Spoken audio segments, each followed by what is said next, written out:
Okay, we're going to start the screencast in the Medicine and Drugs unit talking about stimulants.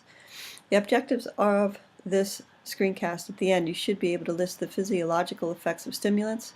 You should be able to compare amphetamines and epinephrine, also known as adrenaline, discuss the short and long-term effects of nicotine consumption, and describe the effects of caffeine and compare its structure with that of nicotine. Okay, so as you might assume, the effect of stimulants is going to be opposite that of depressants. Whereas depressants saw a decrease in brain activity, with a stimulant we will see an increase in brain activity. And that's going to influence other bodily functions such as heart rate and breathing rate.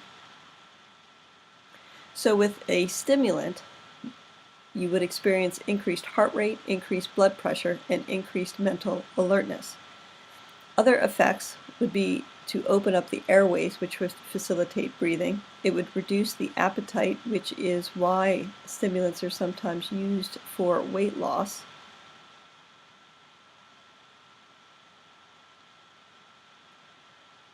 You could experience heart palpitations, tremors, and taken in excess, they will produce extreme restlessness, sleeplessness, fits, delusions, and hallucinations.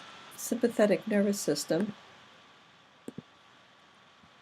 The sympathetic nervous system is part of the autonomic nervous system. This is the system responsible for the fight or flight response that people sometimes feel when they are confronted with danger. In this fight or flight, your heart rate goes up, you feel out of breath. It's like your heart's racing. All right, there are two important hormones involved in this system. First is adrenaline, and the second, or the other one, is noradrenaline. We're going to focus pretty much on adrenaline. We can see that comparing the two, they do have some common functional groups. They've got the hydroxyl groups. Okay? They have the benzene ring. Okay? The difference is that they have a adrenaline has a methyl group here, whereas noradrenaline just has the amine group.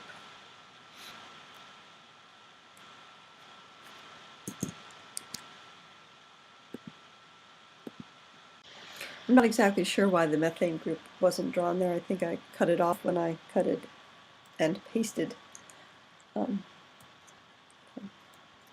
So in the sympathetic nervous system then, with the adrenaline, increased heart rate, blood pressure, increased blood flow to the brain and the muscles, increased airflow to the lungs, increased mental awareness.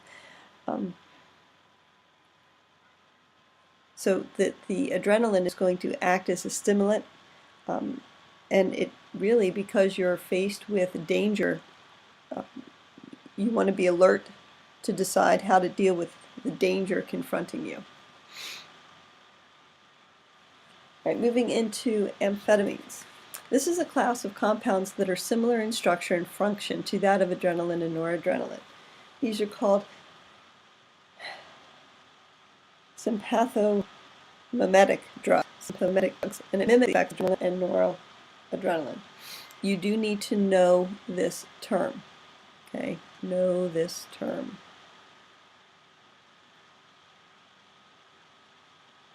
Okay, so this is going to be a class of drugs that are similar in structure and function to that of adrenaline. Okay, so the short-term effects, very similar to adrenaline, increased alertness and concentration. I should spell this right, concentration. Increased heart rate, blood pressure, breathing rate, dilation of pupils, constriction of arteries, sweating, decreased appetite. The long-term effects, also important to know. You build up a tolerance to the drugs. There's also a dependency and abuse, depression, and reduced resistance to infection.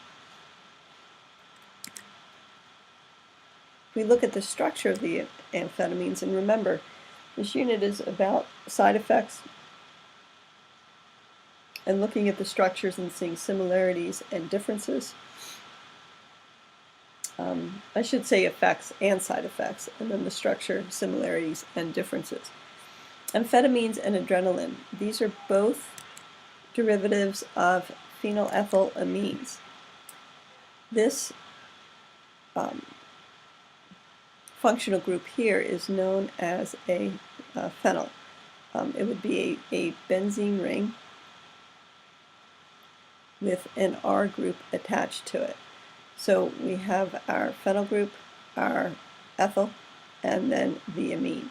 Okay, so it's a phenylethylamine grouping. You can see I have the same thing here with the adrenaline, but with the hydroxides added and that methyl group replacing in R. So this would be the derivative of that.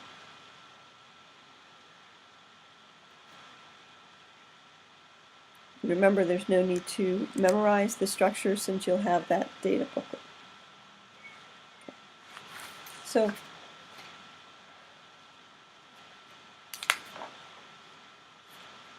you can modify this methamphetamine and resulting in designer drugs, quote unquote. The examples would be methamphetamine, also known as speed, crystal meth, and ecstasy. What do these look like? Well, you can see here's the amphetamine. Methamphetamine, very similar, but adding that methyl group.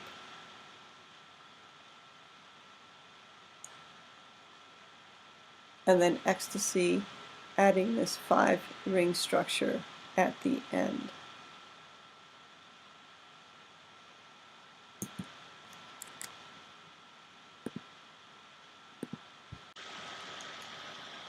Okay. This looks similar, with the exception of some OH groups, to the adrenaline.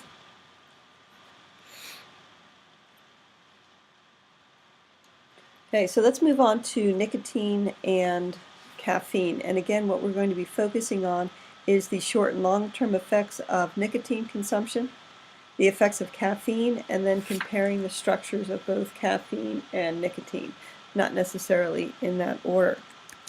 So if we look at the structures of nicotine and caffeine, you can see that we have a amine group in the nicotine. We have the ring structure, and we have tertiary amines. You can see that. But the difference between the two is in the caffeine we have these amide groups.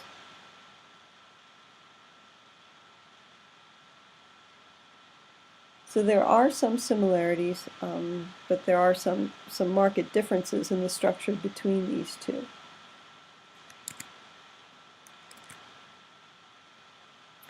Nicotine. This is one of the most widely abused stimulants. There are high concentrations of nicotine in tobacco, which of course is made into cigarettes, but there are lower amounts in things like tomatoes, potatoes, eggplant, and green peppers. That's kind of an interesting thing to note, that it is present in these other substances, but not really a requirement. So what are some of the short-term effects of nicotine? Again, like a stimulant, increased heart rate, increased blood pressure. And these short-term effects come about, by the way, both from smoking or from chewing tobacco. The interesting difference is that the nicotine, there's a reduction in urine output, so it's an anti-diuretic, and there's a reduction in anxiety and tension, where you would not find that to be true of, say, the amphetamine.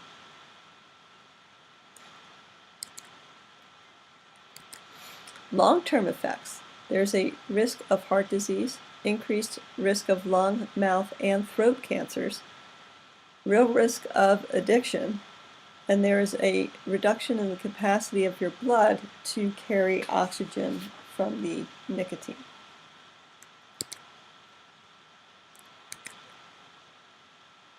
Switching to caffeine. Caffeine is present in coffee, tea, and sodas. This is legal and it is unregulated. Okay. Structure of caffeine looks like this. Be able to pick out some of the structures. Again, these amide groupings, the amine group. Some of the effects of low dosage for caffeine: enhanced mental energy, alertness, ability to concentrate. It is a diuretic, opposite to the nicotine. It increases the amount of urine. It can also improve the absorption of some analgesics, and this is used in the case of migraine medication.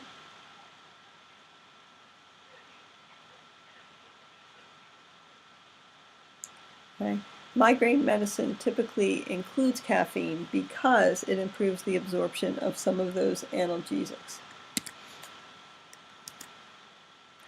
At a higher dose, nicotine can cause anxiety, irritability, insomnia. It can increase the heart rate. You can see trembling and shaking. So, looking at the differences, nicotine, just the structural nicotine and caffeine. Focus on them both having the amines.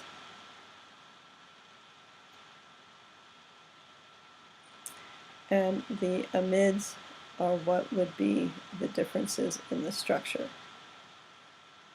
It may be also worthwhile to make a short table of the similarities and differences in the effects and the side effects.